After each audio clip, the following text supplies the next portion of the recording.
Hello everyone, कैसे हो आप सब। My self Jignesh Patel, PGT business studies, और मैं आप सभी का फिर से स्वागत करता हूं हमारे YouTube channel fun and learn with Jignesh में। तो आज के हमारे वीडियो में जो टॉपिक्स हम कवर करेंगे वो ऑलरेडी आपने थंबनेल में देख लिया होगा, जो है levels of management, functions of management, coordination, the essence of management, characteristics and importance of coordination. Without wasting much of the time, let's begin.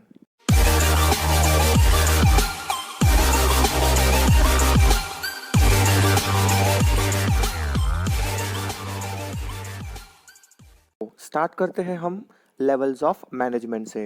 तो जैसे कि हमने प्रीवियस वीडियो में सीखा है, management does not refers to a single individual but it refers to group of people.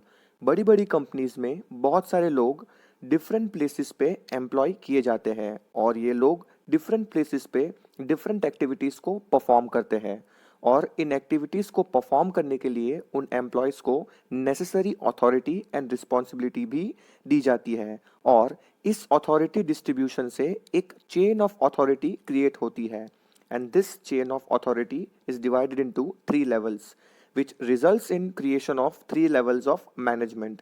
यहाँ authority का simple meaning है power to take the decision, and responsibility means obligation of subordinates to perform the duties assign.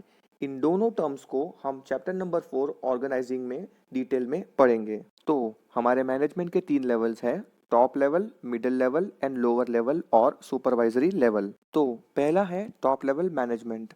जैसे कि आप screen पे देख सकते हैं, top level management consist of chief executive officers, board of directors, president, chief financial officer, chief operating officers etcetera. Top level includes all the group of people जो organisation को lead करते हैं और वो डायरेक्शन देते हैं उनके अंडर काम करने वाले लोगों के एफर्ट्स को। Top level management performs the following functions. Number 1, determining objectives of enterprises. Top level management जो है वो ऑर्गेनाइजेशन के मेन पर्पस यानी कि ऑब्जेक्टिव्स दोनों long term and short term को फ्रेम करता है। यहाँ अगर हम ऑब्जेक्टिव्स को एग्जाम्पल से समझें तो profit maximisation, survival in the market, ये ऑब्जेक्टिव्स के एग्जाम्पल्स हैं। Number 2, framing the policies and plans. चलिए इसको हम एक एग्जाम्पल के थ्रू समझते हैं। मान लीजिए कंपनी ने प्रॉफिट मैक्सिमाइजेशन को अपना प्राइम ऑब्जेक्टिव सेट किया है। Under this company has decided to increase the profit volume by 10%। तो इस ऑब्जेक्टिव को अचीव करने के लिए प्लान्स एंड पॉलिसीज बनानी पड़ेगी, जो पॉइंट नंबर 2 हमारा इसी से डील करता है। Number 3, assembling all the resources such as finance and fixed. Top level management finance की रिक्वायरमेंट को फुलफिल करता है जो डे टू डे ऑपरेशंस के लिए चाहिए। ऑल्सो फिक्स असेट्स परचेस करने का डिसीजन टॉप लेवल मैनेजमेंट ही करता है। Number 4, responsible for survival and welfare of the organisation. किसी भी ऑर्गेनाइजेशन की सर्वाइवल एंड उसकी ग्रोथ की prime responsibility top level management की होती है। They make plans to run the organisation successfully. Number 5, analyses business environment. Business environment क्या है वो हमने हमारे प्रीवियस वीडियो में डिस्कस किया है, एंड टॉप लेवल मैनेजमेंट जो है वो बिजनेस एनवायरनमेंट को एनालाइज करता है। तो हमारा नेक्स्ट टॉपिक है middle level management. Middle level management consist of divisional heads जैसे कि purchase divisional heads, sales divisional heads etcetera, plant superintendent, operational managers etcetera, जैसे कि आप स्क्रीन पे देख सकते हैं। They act as a link between bottom and middle level. तो हमारा नेक्स्ट टॉपिक है what are the functions of middle level. तो चलिए वन बाय वन इन्हें भी डिस्कस करते हैं। Number 1, interpretation of policies frame by the top level to the lower level. Middle level management जो है वो टॉप लेवल मैनेजमेंट की पॉलिसीज को एक्सप्लेन करता है लोअर लेवल को, ताकि जो पॉलिसीज एंड प्लान्स फ्रेम हुए हैं वो इम्प्लीमेंट हो सके। Number 2, finding and appointment of required employees. Organisation में कितने एम्प्लॉयज की ज़रूरत है उनकी अपॉइंटमेंट भी मिडिल लेवल मैनेजमेंट करता है। Number 3, motivating the employees to their best ability. Middle level management जो है वो वेरियस इंसेंटिव स्कीम्स ऑफर करता है जिससे कि bottom level employees get motivated and perform to their best ability. Number 4, cooperation with other departments. जैसे कि हमने मिडिल लेवल मैनेजमेंट के एक्सप्लेनेशन में देखा था that there are various divisions और departments in an organisation, example sales, purchase etcetera. Middle level management जो है वो अपने लेवल के दूसरे डिपार्टमेंट से कोऑपरेट करके ही अपना काम करता है। तो हमारा अगला टॉपिक है बॉटम और सुपरवाइजरी और ऑपरेशनल लेवल ऑफ मैनेजमेंट। जैसे कि आप स्क्रीन पे देख सकते हो that it includes supervisors, foremans, clerk, sub divisional executives. The concept of foreman हम अगले चैप्टर में डिटेल में पढ़ेंगे। बॉटम लेवल जो होता है वो मिडिल लेवल के इंस्ट्रक्शन को वर्कर्स तक पहुंचाता है और रिपोर्ट करता है मिडिल लेवल मैनेजमेंट को। नेक्स्ट है functions of bottom level. Number 1, representing problems and grievances of workers. As bottom level management is in direct contact with the workers, this level can understand the problem faced by the workers and the same they can report it to the middle level. Number 2, good working condition, that is maintenance of good working conditions. Bottom level is responsible for ensuring good working conditions to the workers in the organization. With this, it tends to improve supervisor subordinate relation. Number 3, looking up to the safety of the workers. Supervisor also sees that the place where the workers are working is safe and is not dangerous. Number 4, maintaining precise standards of quality in production. Supervisors जो हैं वो ये भी ensure करते हैं कि उनके under में जो वर्कर्स काम कर रहे हैं और प्रोडक्शन कर रहे हैं तो उस प्रोडक्शन की क्वालिटी मेंटेन रहे। तो इस वीडियो का हमारा अगला टॉपिक है functions of management. Irrespective of the size, nature, and type of the organization, the management performs the following basic functions। जैसे कि आप स्क्रीन पे देख सकते हैं planning, organising, staffing, directing and controlling. तो चलिए एक एक करके इनको हम डिटेल में समझते हैं।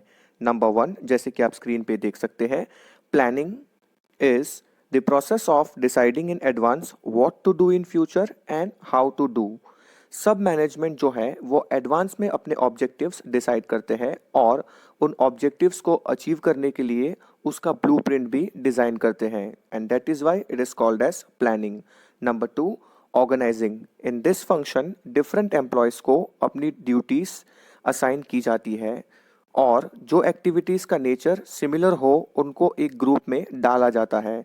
जैसे कि employees working for production and production manager, इनकी एक्टिविटीज़ का नेचर जो है वो सिमिलर होता है, that is merely concern to production. Authority किसको कितनी देनी चाहिए that is also decided in this function. Also resources are allocated as per the requirements to carry out the activities as per the plans.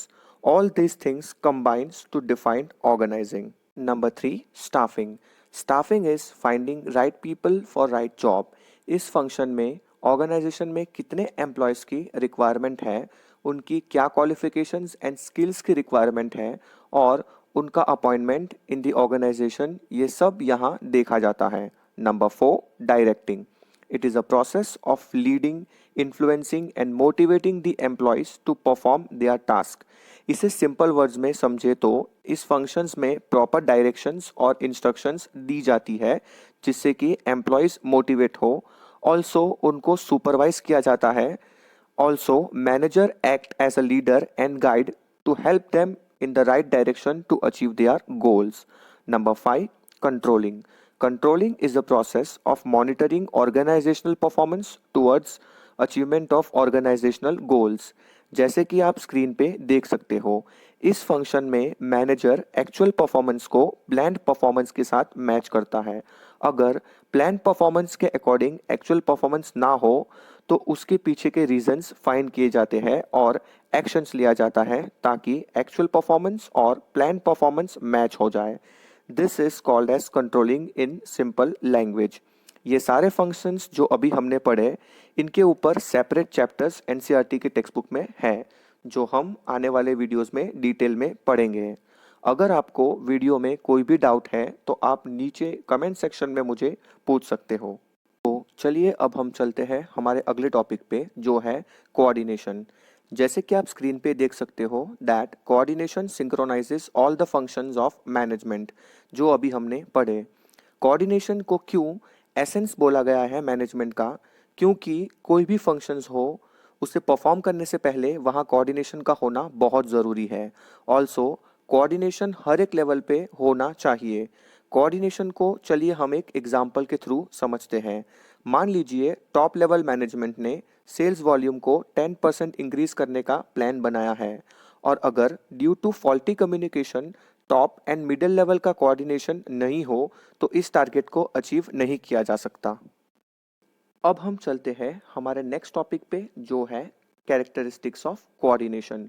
Number 1, coordination integrates group efforts. Coordination का concept जो है वो तभी apply होता है जब activities group में हो। There is no need for coordination जब एक सिंगल पर्सन काम कर रहा हो। किसी भी काम का ऑर्डर सीक्वेंस यानी कि किसके बाद किसको काम करना है, ये तभी चाहिए होता है जब ज़्यादा एम्प्लॉयज़ काम कर रहे हो in the organisation, and when those employees are from different backgrounds. यहाँ कोऑर्डिनेशन की ज़रूरत पड़ती है यूनिटी ऑफ एफर्ट्स के लिए। Number 2, ensures unity of action. Coordinate ये एंश्योर करता है कि सारे डिपार्टमेंट्स जैसे कि सेल्स, परचेज, मार्केटिंग एक्सेट्रा, इनके काम हैंड इन हैंड हो और सारे डिपार्टमेंट्स में एक बैलेंस बना रहे। Here coordination act as a binding force. Number 3, continuous process. Coordination जो है वो एक नॉन एंडिंग प्रोसेस है। मैनेजर्स कंटिन्यूसली ट्राई करते हैं कि वो अपनी डिपार्टमेंट में कोऑर्डिनेशन को मेंटेन करके रखे, क्योंकि कोऑर्डिनेशन के बिना कोई भी कंपनी एफिशिएंटली काम नहीं कर सकती। Number 4, all pervasive function. Coordination is a universal function, यानी कि इसकी ज़रूरत हर लेवल पे होती है, हर डिपार्टमेंट में होती है, क्योंकि कहीं ना कहीं ये सारे फंक्शंस एंड डिपार्टमेंट्स एक दूसरे से जुड़े हुए होते हैं। Number 5, responsibility of all the managers. Coordination जो है वो बस टॉप लेवल वाले ही मेंटेन करे, इट्स नॉट ट्रू, बल्कि हर डिपार्टमेंटल मैनेजर्स को कोऑर्डिनेशन करना पड़ता है। Top level has to coordinate with middle and the middle level has to coordinate with the bottom. Number 6, deliberate function. सारे मैनेजर्स ऑर्गेनाइजेशन की एक्टिविटीज़ को कोऑर्डिनेट करते हैं ताकि वो कंफ्यूजन को अवॉइड कर सके। बिना कोऑर्डिनेशन के इंडिविजुअल एफर्ट्स को यूनाइट नहीं किया जा सकता, और इसके लिए मैनेजर्स को कोऑर्डिनेशन करना पड़ता है, और इसीलिए वो कोऑर्डिनेशन की एक्टिविटीज़ को डेलिब्रेटली यानी कि सोच समझ के परफॉर्म करते हैं। तो अब हम चलते हैं हमारे चैप्टर के लास्ट टॉपिक पे जो है importance of coordination. Number 1, growth in size. जैसे जैसे ऑर्गेनाइजेशन बड़ा होते जाता है वहाँ कोऑर्डिनेशन की ज़रूरत भी उतनी ही बढ़ती जाती है। लार्ज ऑर्गेनाइजेशन में ह्यूज नंबर में एम्प्लॉयज़ काम करते हैं और जिनका खुद के नीड्स एंड ऑब्जेक्टिव्स होते हैं। इन एम्प्लॉयज़ के इंडिविजुअल एफर्ट्स को एक डायरेक्शन में चैनलाइज करके ऑर्गेनाइजेशनल ऑब्जेक्टिव्स को फुलफिल करना बहुत ज़रूरी होता है, जो कोऑर्डिनेशन के बिना करना बहुत डिफिकल्ट है। Number 2, functional differentiation. The functions of an organisation are divided into different sections and work भी डिस्ट्रीब्यूट कर दिया जाता है हर सेक्शन के अकॉर्डिंग, बट एक्चुअली देखा जाए तो हर डिपार्टमेंट एक दूसरे से इंटरलिंक्ड होता है। जैसे कि example purchase department and sales department. इसलिए कोऑर्डिनेशन बहुत ज़रूरी है ताकि वो डिपार्टमेंटल डिफरेंसेस को मिनिमाइज कर सके। Number 3, specialisation.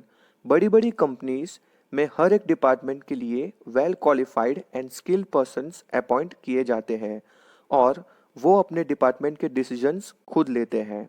अगर सारे डिपार्टमेंटल स्पेशलिस्ट अपने वे में काम करें तो it leads to confusion. So to coordinate the activities of all the specialist in common direction, coordination is very important. यहाँ होता है हमारा चैप्टर नंबर 1 खत्म। आई होप आपको चैप्टर समझ में आ गया होगा, और इसके बाद जो लर्निंग ऑब्जेक्टिव्स हमने पार्ट 1 वाले वीडियो में डिस्कस किए थे, I hope you will be able to answer those questions. And if you still face any difficulties और doubts in the entire chapter, आप मुझे नीचे कमेंट सेक्शन में पूछ सकते हो।